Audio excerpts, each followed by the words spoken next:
Ravi de vous retrouver pour ce nouveau numéro du Dessous des cartes. Aujourd'hui, direction la mer Baltique. Voici le pétrolier Eventin dérivant au large de l'Allemagne en janvier 2025 sous pavillon du Panama, transportant près de 100 000 tonnes de pétrole, mais en panne de moteur, faisant craindre aux autorités des pays riverains un risque de marée noire. Le cargo voulait rejoindre Port Saïd en Égypte et ferait partie de cette flotte de vieux pétroliers russes qui permettent à Moscou de contourner les sanctions.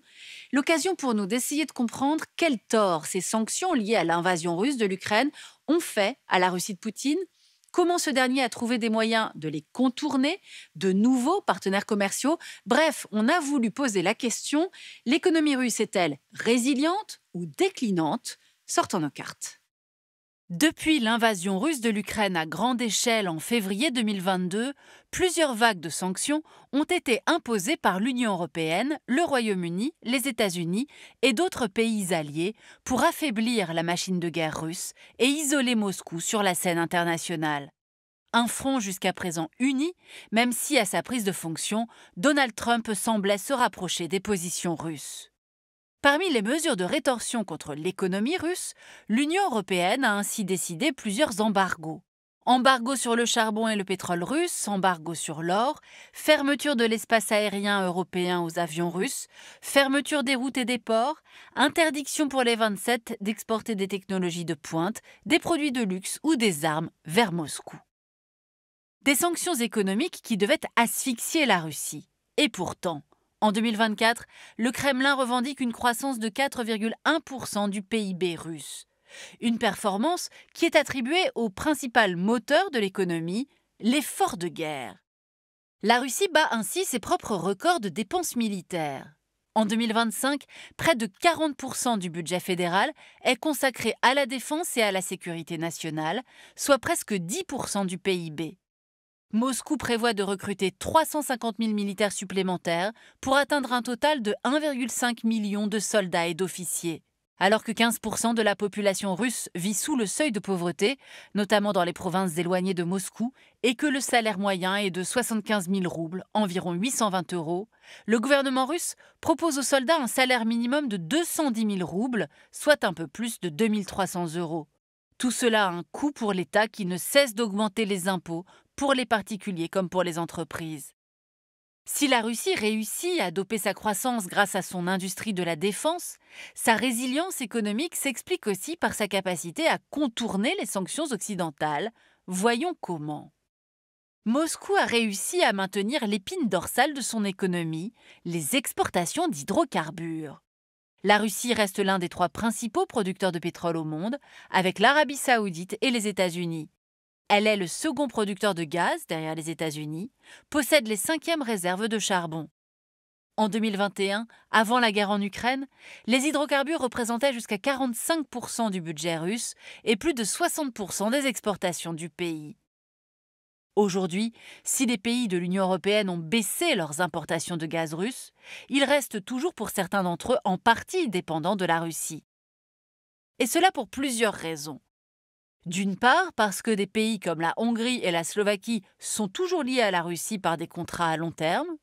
D'autre part, car les 27 en importent encore via le gazoduc Turk Stream ou sous forme de gaz naturel liquéfié via leurs nombreux terminaux. En revanche, les Européens ont arrêté d'acheter du charbon russe et ils ont drastiquement réduit leurs importations de pétrole russe. En août 2023, l'UE n'achetait plus que 1,7 million de tonnes de pétrole à la Russie, alors qu'elle en importait près de 10 fois plus en août 2021, soit 14,9 millions. Si le vaste marché européen s'est progressivement fermé, la Russie a réussi à trouver de nouveaux débouchés énergétiques de remplacement. Direction l'Asie. La Chine et l'Inde sont devenus les principaux clients de Moscou. En 2023, 58% des exportations de pétrole russe ont été dirigées vers les 2 géants asiatiques. Pour continuer à exporter librement son pétrole, la Russie a également réussi à contourner les sanctions grâce à sa flotte, on l'a vu, de bateaux fantômes. Alors de quoi s'agit-il ? En 2022, les pays du G7, l'Union européenne et l'Australie interdisent le transport du pétrole russe s'il est vendu à plus de 60 $ le baril afin d'assécher les revenus de Moscou. Mais grâce à des sociétés écrans, la Russie achète de vieux tankers et les fait naviguer sous un pavillon de complaisance afin d'échapper au plafonnement du prix du baril. Cette flotte parallèle, véritable menace pour la sécurité maritime et l'environnement, serait constituée d'environ 600 pétroliers russes. Moscou a également su jouer des sanctions économiques pour trouver de nouvelles sources d'approvisionnement, comme on va le voir maintenant. Sans surprise, la Chine est devenue le premier partenaire économique de la Russie. Le commerce entre les deux pays a ainsi progressé de 1,9% en 2024 pour atteindre près de 245 milliards de dollars, un niveau jamais atteint.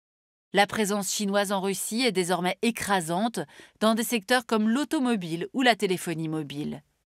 Moscou a également pu compter sur un réseau de pays intermédiaires, devenus de véritables plaques tournantes, comme les pays voisins d'Asie centrale, le Kazakhstan, le Kirghizstan par exemple, mais aussi d'autres pays comme la Géorgie, l'Arménie, la Turquie ou encore les Émirats arabes unis, qui abreuvent la Russie de produits européens en contournant les sanctions.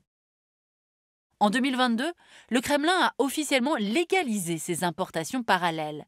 Prenons l'exemple du commerce entre la Russie et l'Arménie. Il a augmenté de près de 92% entre 2021 et 2022. Produits chimiques ou électroniques, les entreprises russes ont trouvé un chemin détourné pour s'approvisionner auprès de leurs anciens fournisseurs européens.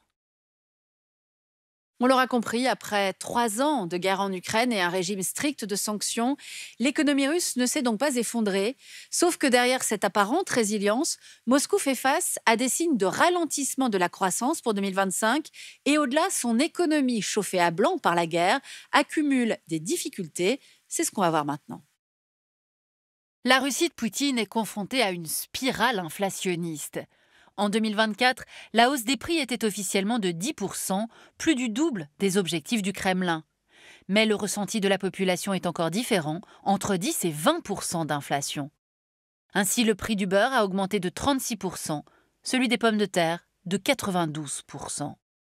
Cette montée des prix est en partie alimentée par des salaires en hausse, conséquence directe des pénuries de main-d'œuvre, notamment chez les plus qualifiés.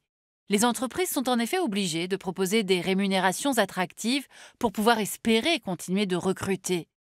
En Russie, la pénurie de salariés est estimée à près de 5 millions de personnes, ce qui peut constituer un frein à la croissance à long terme. Pour enrayer cette inflation galopante, la Banque centrale a augmenté son taux directeur à 21%, du jamais vu. Des prêts bancaires au coût exorbitant qui découragent les entreprises d'investir et risquent de provoquer des faillites en cascade. Le pays souffre également du manque d'investissement dans les infrastructures, ponts, routes, services publics de plus en plus vieillissants. Ainsi, la société de chemin de fer russe a prévu de réduire d'un tiers son programme d'investissement en 2025. Autre handicap que cumule l'économie russe, sa dépendance de plus en plus forte à la Chine. Malgré l'amitié politique affichée entre Vladimir Poutine et Xi Jinping, sur le plan économique, Pékin fait le strict minimum. Ses investissements en Russie restent faibles et le marché chinois ne s'ouvre qu'à la marge aux entreprises russes. Preuve de cet ascendant chinois sur Moscou, le projet pharaonique de gazoduc que tente de mener à bien Vladimir Poutine. Long de 6700 km, Force de Sibérie 2, c'est son nom, doit relier la Sibérie au nord de la Chine, mais la construction du pipeline est au point mort, Pékin exigeant de son allié russe des tarifs de gaz au plus bas. Obligée de s'affranchir du dollar en raison des sanctions occidentales, la Russie utilise également de plus en plus le yuan chinois pour régler ses échanges commerciaux avec la Chine, mais pas seulement. La Russie tente également de développer ses propres mécanismes financiers en marge des systèmes internationaux. Une opportunité saisie par Vladimir Poutine dans sa volonté de structurer un nouvel ordre mondial et de continuer à peser sur la scène internationale. Voyons comment. Pour riposter à l'exclusion de plusieurs banques russes du système SWIFT, le réseau de transfert d'informations financières le plus utilisé au monde, Moscou a mis en place un système équivalent appelé SPFS. Les systèmes Visa et Mastercard ont quant à eux été remplacés par les cartes MIR. Ce système financier autonome indépendant est susceptible d'intéresser d'autres pays, les pays du BRICS+.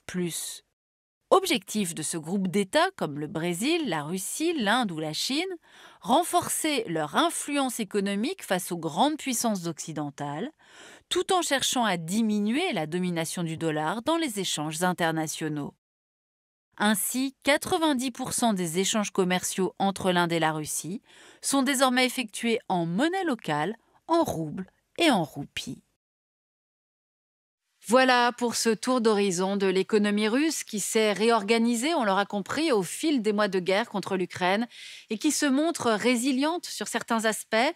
Récemment, pourtant, le média d'investigation russophone The Insider révélait que ce sont les classes moyennes et populaires russes qui en subissent le plus les conséquences, notamment avec la hausse des prix sur les produits courants, on l'a vu, mais aussi parce que le marché de l'emploi s'est complexifié, avec d'un côté, on l'a dit, des employeurs qui peinent à recruter en raison de la fuite des cerveaux, mais en parallèle, il y a le départ de nombreuses entreprises étrangères et l'économie de guerre qui font que certains secteurs ne recrutent plus ou bien moins qu'avant. Pour aller plus loin, cet ouvrage publié par le service cartographie du journal Le Monde, sous la direction de Delphine Papin, Atlas géopolitique de la Russie. Ainsi s'achève ce nouveau numéro du Dessous des cartes. Rendez-vous bien sûr la semaine prochaine, même endroit, même heure.